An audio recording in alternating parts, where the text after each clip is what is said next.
Hello my fellow pupils, welcome back to my gaming channel. Today I am posting my first story time ever. I know what you're thinking, it's not that exciting, but to me it is. So you know what, you guys can just go. Today we're going to be playing some TDM at first, but then I'm going to try to do something else. I don't know yet, but we'll get it started. Alright, so let me set my mic up a little better. So today, I want to tell you about my old boss. His name is Subi. He is a fat fucking asshole who would never pay me. First of all, I mean, I used to work at his dealer because I sell I do sell cars for a living, but this guy here is the lowest piece of trash that you will ever meet in your life. He is not good. He is not a good boss. He does not know what, I don't even think he knows how to run his business because he owes so many people money. He owed me about $13,000 because, I mean, I'm a master salesman. Obviously, if you owe somebody that much money, that you don't know how to run a business, and you shouldn't be running a business in the first place. But let me go on with my story. This guy has the nerve to straight tell me that I'm supposed to go and change the tires of a car that was fucked up, because I mean the cars that he sells aren't very good cars at all. They're like really messed up used cars. They might be a little newer, but they just don't run at all. Anyway, he has the nerve to tell me that I'm the salesman, that I should go do the fucking job, that I should go change the tire, when in reality that really shouldn't apply to me, because there's porters for that reason. That's why you hire a porter. But I mean, when you owe people a lot of money, I guess you don't want to hire everybody. So you know what I say? I say, I don't think I want to do that. And I mean, I guess it's bad for me to say that I don't want to do that when I'm working, but dude, honestly, I'm a salesman, not a porter. Come on now. Like, what the hell's wrong with you? Like, if I was a porter, I would have done it, you know, that's my job.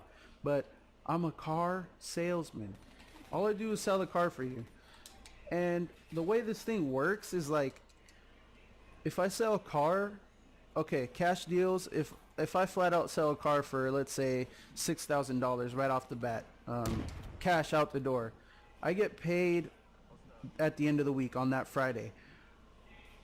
Another deal that we can make is a financing deal. We have to wait for the basically I have to wait for the finance check to come through so that I can be paid.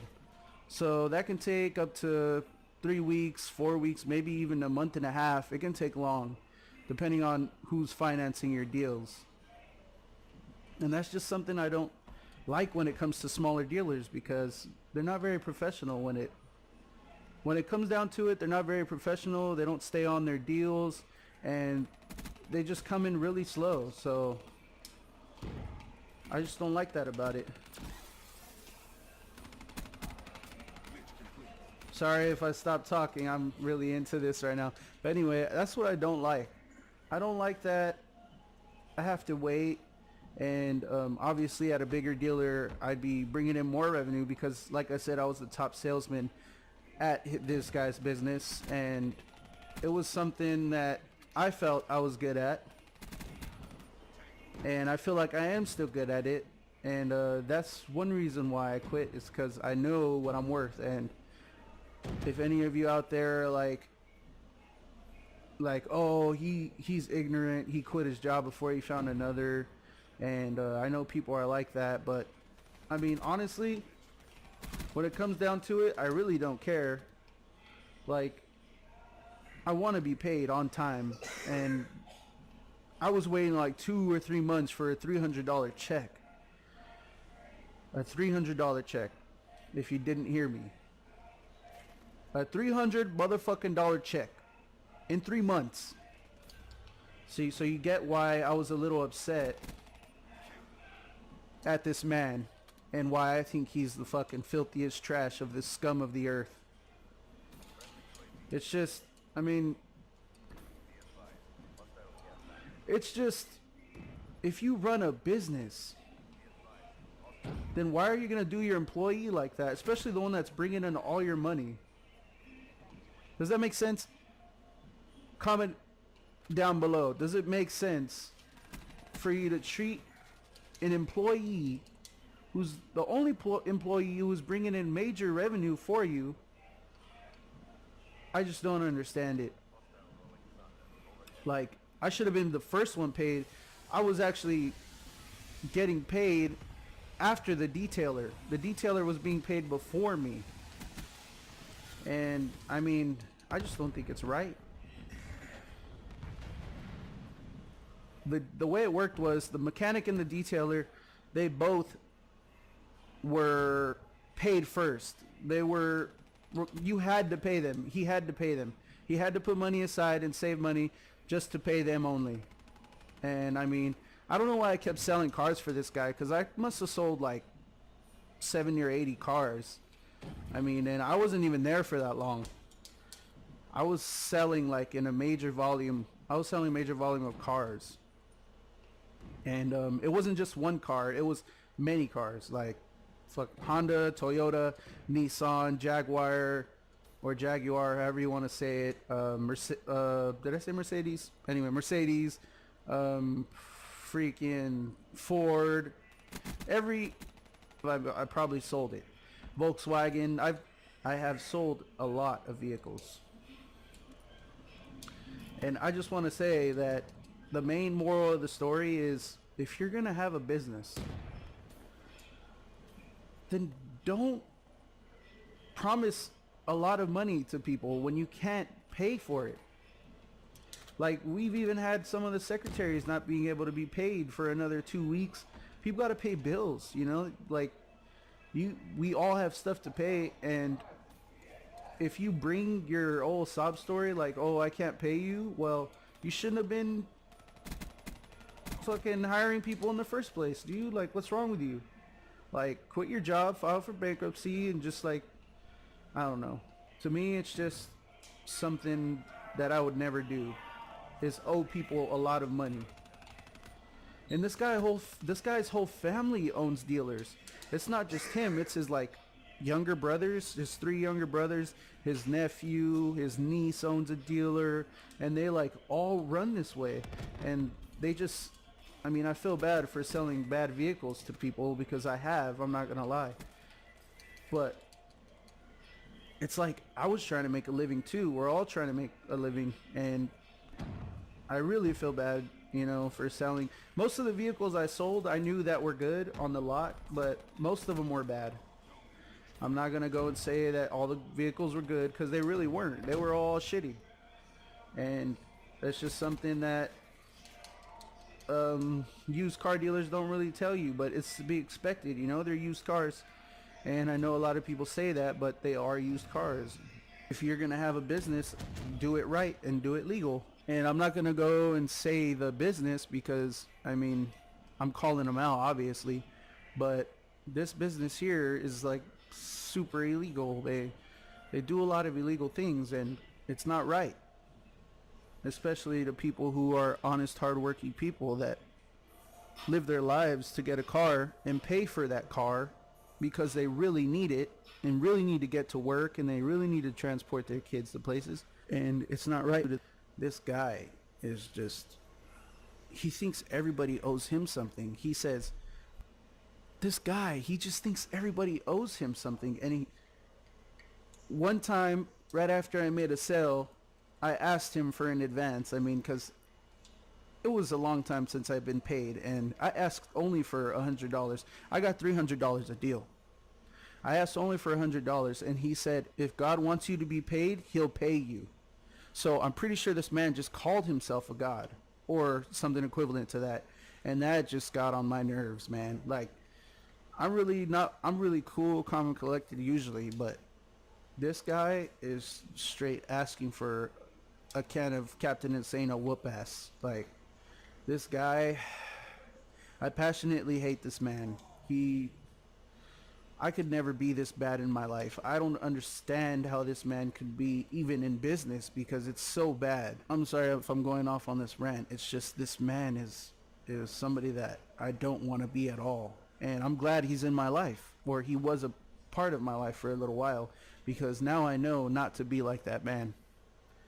And people learn, you know, every day. And I mean, I'm only 20 years old, but I know that now that I can't be the way that I saw that man. It's just something I can't do. No matter what, I can't be that way. Honestly, I like the way where I grew up to be. I was taught good by my mom, single mother, you know. I was taught not to be that way, and thankfully I did become a good-hearted person for the most part. I feel like I am. I like to think that I am, and I could never be that way. That's why I only sold good vehicles to my customers. And it comes with good recommendation, because they would call their family and their cousins, their aunts, uncles, all types of people would come to speak to me. Oh, can I speak to Andrew? You know, like, it's a really good feeling to know that you're selling good cars. In terms of, like, I know people have asked me, oh, do you like this job? You're young for a car salesman. Yeah, I like the job. I love that job. I love being a car salesman. I mean, they call us crooks, but honestly, I just want people to be happy. I've sold a lot to first-time buyers, and I just like the feeling when, I mean, they're 18 years old, and I just like the feeling when they're just like, oh my God, it's my first car, and they just want to take pictures with it, and they're happy, and I like that feeling. That's the feeling that I always look for when I sell vehicles, that happy feeling. And going on test drives is also really cool. As a car salesman in the city that I'm from, it's a little weird and funny when you go on a test drive. I mean, because I'm not gonna lie, I have sold to a lot of pimps, and when it comes to pimps and test drives, it's the funniest thing ever. It's just something that is like, you can't explain it. Well, actually you can, but it's just an experience that you need to have.